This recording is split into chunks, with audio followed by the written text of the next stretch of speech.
Doble-doble ang sakit. Nangayayat na nga ako eh. Halos ayaw ko nang kumain. Halos gusto mo pakamatay na rin. Litlit, sinubukan ko na pong hanapin talaga kita kahit saan na po ako nakarating. Gustong-gusto ko na po makita at mahawakan ang anak ko po na si Litlit. Gusto ko siyang mayakap ho.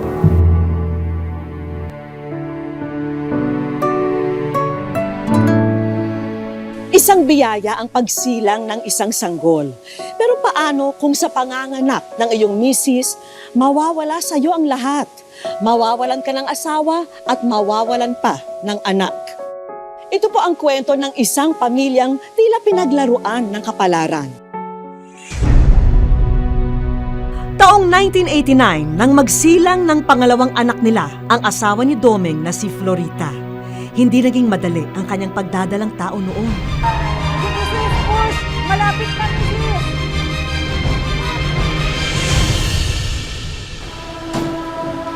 Kayo ba yung asawa ng pasyente?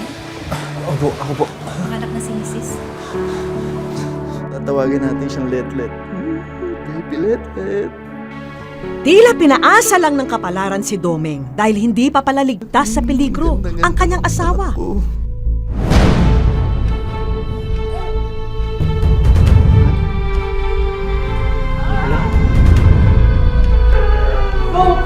Nurse! Tulungan mo kami, nurse!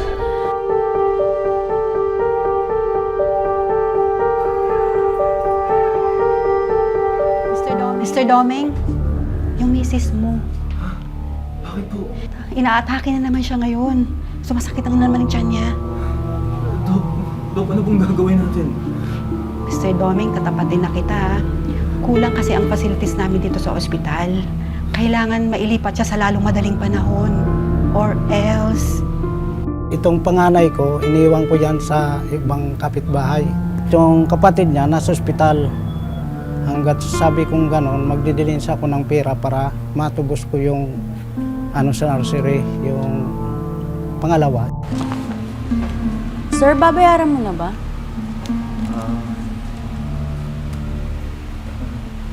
Hindi po, so. Wala pa ako ganito kaming pera. Sir, pasensya na. Dito muna po kayo. Unahin ko lang si ma'am.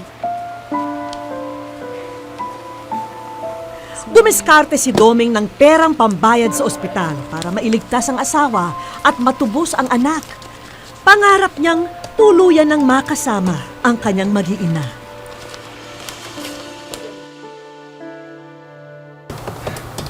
Miss, yung bill po ng room 403. Room 403, sir. 403 po.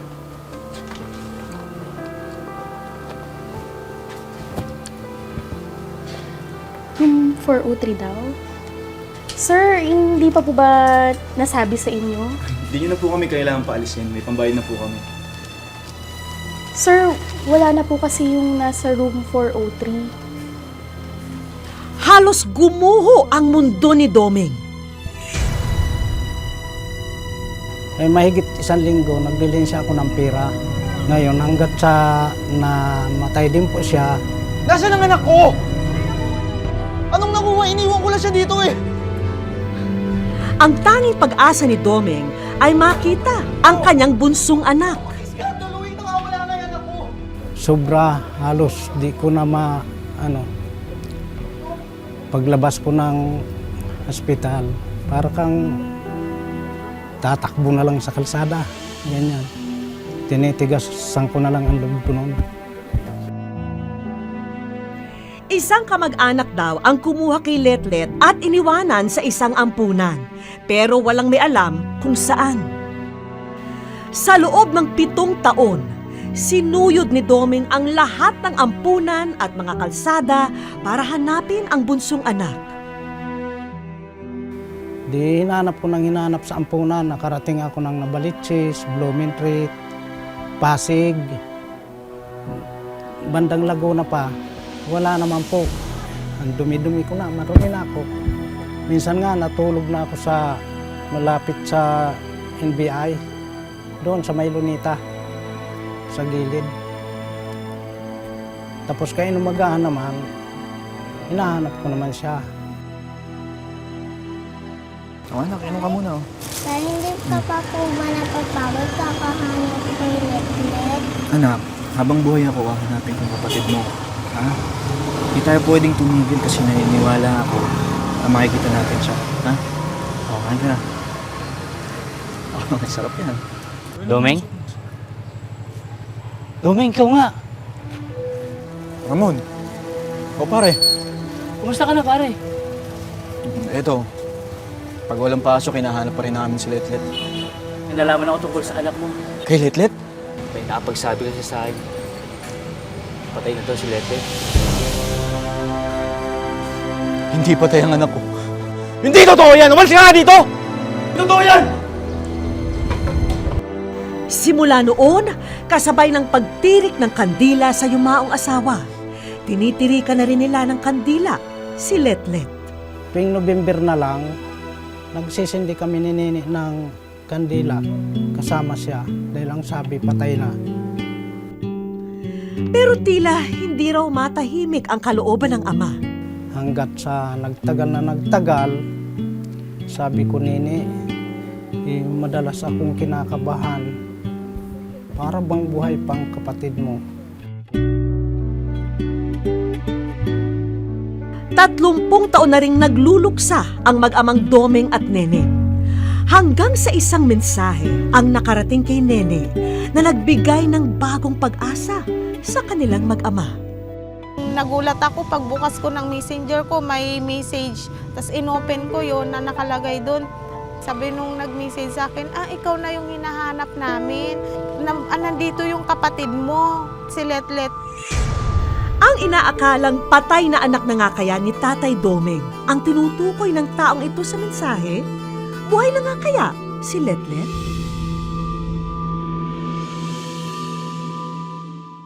Inakala ng mag-amang Domeng at Nene na matagal nang patay si Letlet.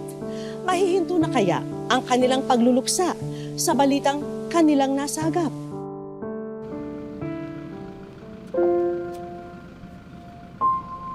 Buong buhay ni Tatay Domeng, ipinagpasa Diyos na niya ang yumaong bunsong anak na si Letlet. Pero tila may ibang plano ang langit. Nitong nakaraang taon, isang mensahe ang natanggap ng kanyang panganay na si Nene. Nung nabasa ko yung message, sobrang saya ko. Pati si tatay talaga, sobrang saya. Tatay, may naano ako dito ng mga biyana. Apelyido. Itong pinsan naman niya nakapagsalita. Sabi, mayroon, andito po, Litlit ang pangalan. Parang nararamdaman ko po na mayroon lukso ng dugo na siya ang anak ko. Nasa Iloilo raw si Letlet. Anak, Litlit, ako po ang iyong tatay, si Domingo Inano. Gusto ko na magkita-kita tayo. Sa ngayon, umaasa si Domeng na balang araw habang siya'y malakas at humihinga pa, ay makapiling man lang ang kanyang bunso kung totoo na ngang buhay pa ang anak niya. Litlit, sinubukan ko na pong hanapin talaga kita kahit saan na po ako nakarating. Hinanap na po kita sa bahay ampunan. Pero grabe na hirap ko ng paghahanap sa'yo. Hindi talaga kita matagpuan.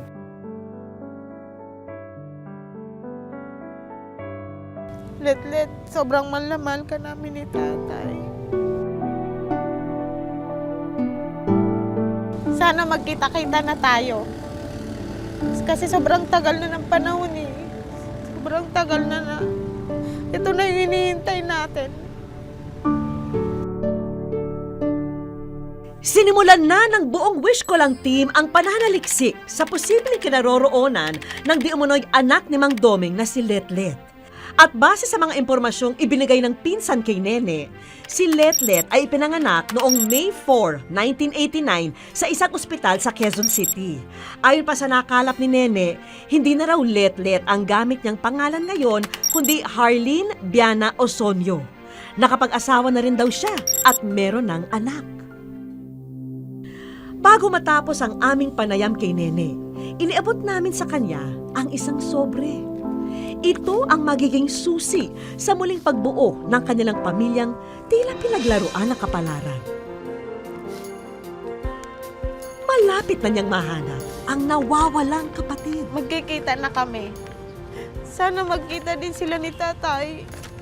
Sana magkita din talaga sila ni tatay.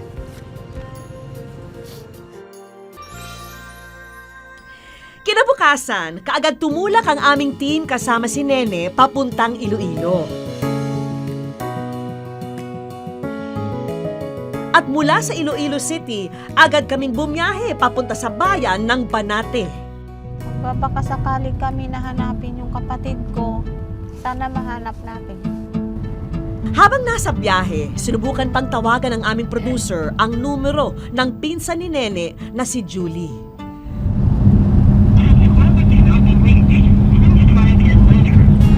Gayunpaman, wala nang atrasan. Magpapatuloy ang aming paghahanap at pagdating sa bayan ng Banate, sinimulan namin ang pagtatanong.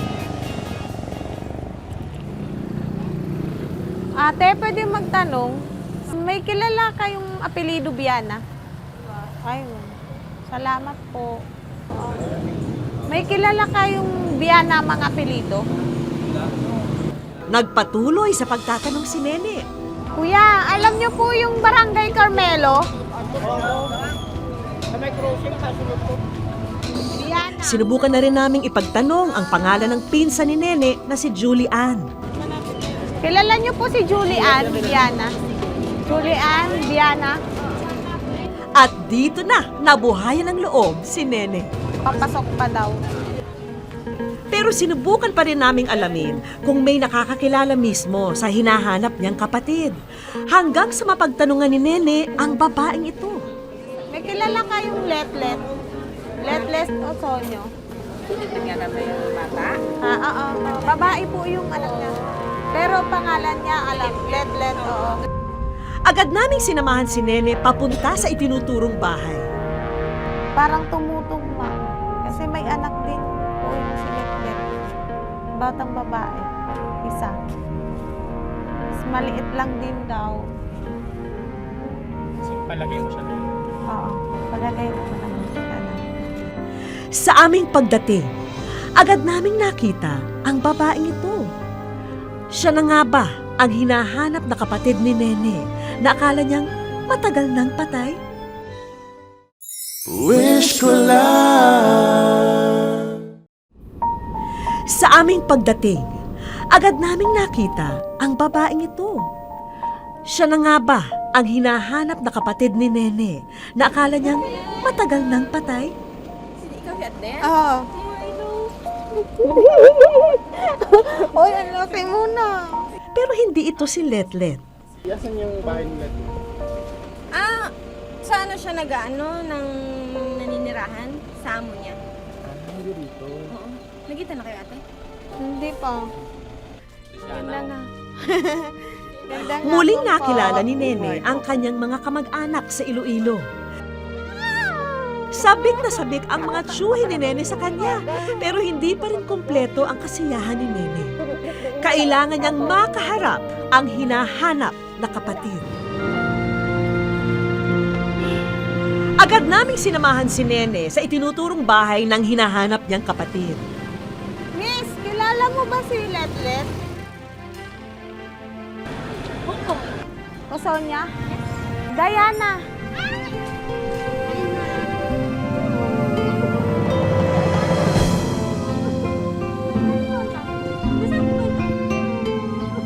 Sa wakas, si Letlet na ang mismong kaharap ni Nene. Tinudukan ng isang mahigpit na yakap ang 30 taong pangulila ni Nene sa kapatid. Nagkita na rin tayo. Sana magkita kayo ni tatay. Hindi halos bitawan ni Letlet ang kanyang ate. Ang inakala ni na Tatay Doming at Nene na patay ay buhay na buhay pala rito sa Iloilo. At ibang kwento ng kanyang nakaraan ang alam niya.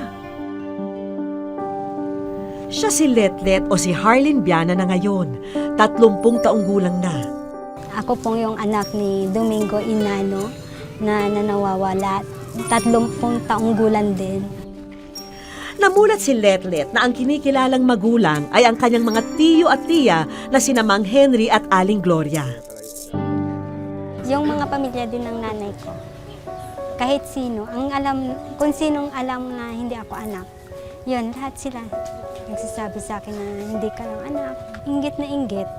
Iniiyak ko na lang sa altar. Palagi ako sa CR, sa altar, parang ganun. Iyak na ako. Ayon sa tiyuhin at kinilalang ama ni Letlet, 10 buwan matapos nilang kunin ang bangkay ng kapatid na si Florita sa Maynila, isang sulat ang nakarating sa kanila galing sa isang ampunan. Iniwan daw doon ang kanilang pamangkin at hindi na binalikan ng sarili nitong ama. Pumunta ko doon, nag-process ako ng papilis ni Inday at saka bumalik sa Balay Ampunan. Nandun ako, hinahanap ko yung kapatid niyang magulang, si Inday Diana. Hindi ko nahanap. Bagamat may kinalakhang pamilya si Letlet, tila may malaking puwang daw sa kanyang puso. Tinanong ko sa sarili ko na bakit ganun, bakit sa dami-daming bata, tao sa mundo, bakit ako pa? Masarap siguro na may tatay, may nanay. Sinubukan din niya noong hanapin ang ama at kapatid sa social media. Pero umuuwi siyang bigo. Tatay, matagal-tagal na din ang aking piling na magkita tayo at sana po magkita po tayo at sana po maparamdam ko sa inyo na may anak pa po kayo na hindi namatay na akala mo. Para sa'yo, bigay ko. Salamat. Sa'yo. Ang matagal niyang panalangin, aba, tila sinagot na ng langit. Ano ibig sabihin yan? Ticket? Oo. Kasama ka sa amin. Makikita mo na nga si tatay eh. Bukas ng gabi? Oo. Talaga? Ano man sa'yo mo? Masaya ka ba? Oo naman, masaya ako.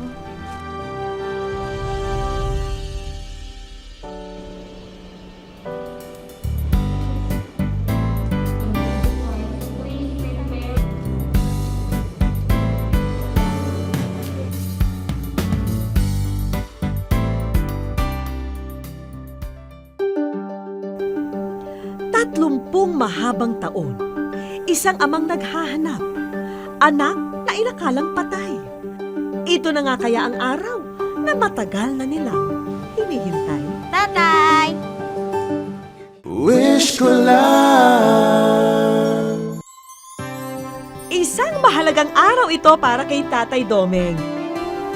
Lingid sa kanyang kaalaman, isang simpleng salo-salo ang inihanda para sa kanyang ika-60 na kaarawan. Siyempre, naroon ang kanyang anak at mga apo. Ayan, paparating na ang ating birthday celebrator. Happy birthday, Tatay! Tila nagniningning ang mga mata ni Tatay Domeng sa nabungarang handaan. Maraming salamat po. Dumating po ang 60 years old ko po. Buhay pa. Matutuwa pa ako. Masayang masaya. At bago pa magsimula ang party, sinamahan ko na sina Domeng at Nene. Hi, Tay. Kamusta mo kayo? Masayang masaya po. Oy, bakit Naiyak lang po ako. Bakit alam niyo na ba bakit kayo nandito? Hindi po. Hindi. Ano sinabi nila sa inyo? Hindi makapaniwala si Domeng sa mga nagaganap ng mga oras na yon. Kayo'y nasa wish ko lang. Nasa wish. Iyan. Maraming salamat po. Bakit kayo Sa nanonood? wish ko lang. Bakit? Bakit? Kwento niyo sa akin. Ngayon lang po ako nakaano ng handang ganito. Simula nung pinanganak ko. Bakit niyo nasabi yun, Tay? siyempre sa hirap ng buhay namin. Kung may hiling man daw siya sa kanyang kaarawan, yun ay walang iba, kundi masilayan man lamang ang anak na si Letlet na hindi niya nakita sa loob ng 30 taon. Ano pong gusto niyong sabihin sa kanya kung nanonood po siya? Nini Letlet, kung nanonood ka lang po ay gusto ko pumunta dyan. Ramdam ko ang labis na pangungulila ni Tatay Domeng sa kanyang bunso. Wala siyang kamalay-malay na ilang hakbang na lamang ang layo ng anak na hinanap niya sa loob ng 3 dekada. Ang anak na inakala niyang patay, pero buhay na buhay pala. Tay! Tatay!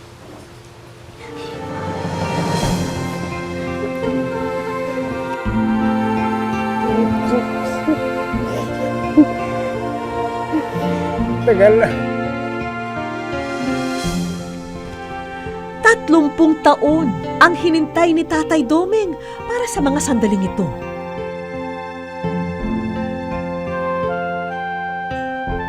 Sabi, marami akong dapat ikwento sa iyo.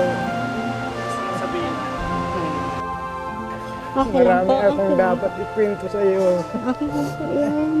Matagal na yun. Matagal na po yun. Dito ka pala. Apo, apo.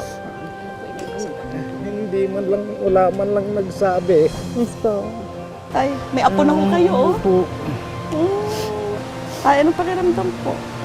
No, Masayang natapos na, no? Natuldo ka na yung 30 years yung pagkawalay sa isa't isa. Pero maya-maya, hindi na iwasang ibuhos ni Letlet sa kanyang ama ang mga tanong na matagal na niyang nais masagot. Bakit po, Tay? Hindi mo ako, alam mo naman yun na ang bahay doon sa Banatib, di ba? Bakit hindi Oo ka nga. pumunta?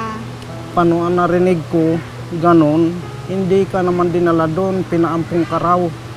Kaya kung saan saan kitang ampunan hinahanap, ayun ko lang nalaman na buhay ka pala.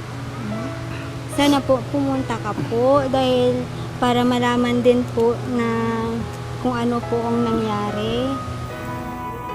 Inilabas ni Letlet ang kanyang mga hinaing at sama ng loob sa ama. Sana po pumunta siya sa Banate, ini-explain kung anong nangyari para hindi lahat ng mga sinasabi ng mga tao po. Ako pong nasasaktan po, tatay ko po yun eh. Kahit ano pong mangyari, tatay ko po yun. Pero mabait naman po yung mga biyana po. Matagal palang kinimkim ni Letlet ang kanyang tampo sa ama. Galing ka sa kanya po. Marami siyang tanong at mga paliwanag na hiningi kay Tatay Domeng. Alam mo po, tatay, ang tatay ko dun sa Banate, hindi ako sinasaktan kailanman. Alam mo ba yun? Mabait sila, hindi ako sinasaktan. Sana ikaw din, hindi mo sinaktan ng nanay. Para hindi tayo magkaiwalay, nanay ko yun. Mahirap ang nawalang nanay, alam mo ba yun? Ang mga sumbat ng anak ay para sa kanya'y mga kwento ng nakaraan na matagal na niyang pinagsisihan. Buong puso siyang humingi ng patawad at pangunawa sa kanyang mga pagkukulang. Umapaw ang emosyon ni Letlet sa unang paghaharap nila ng ama. Subalit, mas nanaig sa kanya ang pagmamahal, pananabik, at pagpapatawad. Sorry po, te. Sorry po. Huwag po kayong mag-alala po. Tapos na po yun. Hindi ko po kasi makontrol yung sarili ko eh. Sorry po. Hindi ko po makontrol. Sorry po.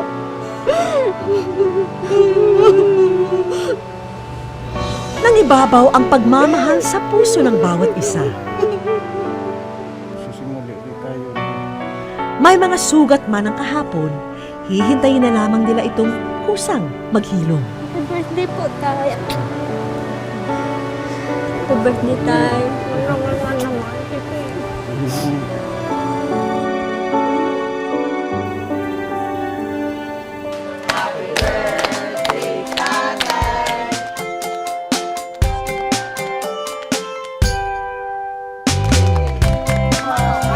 Si Doming na yata ang pinakamasayang ama sa araw na yun. Sa dulo, pinatunayan ang kwento ng mag-aamang Doming, Nene at Letlet kung gaano kalakas ang kapangyarihan ng pagmamahal. Higit lalo ng pagmamahal para sa pamilya. Nabubuhay ng pagmamahal ang inakalang patay. Napupuna ng pag-unawa at pagpapatawad ang pait at hinanakit. At gaano man katagal ang hinintay, walang katumbas ang mga yakap at ngiti sa piling ng ating mga mahal sa buhay.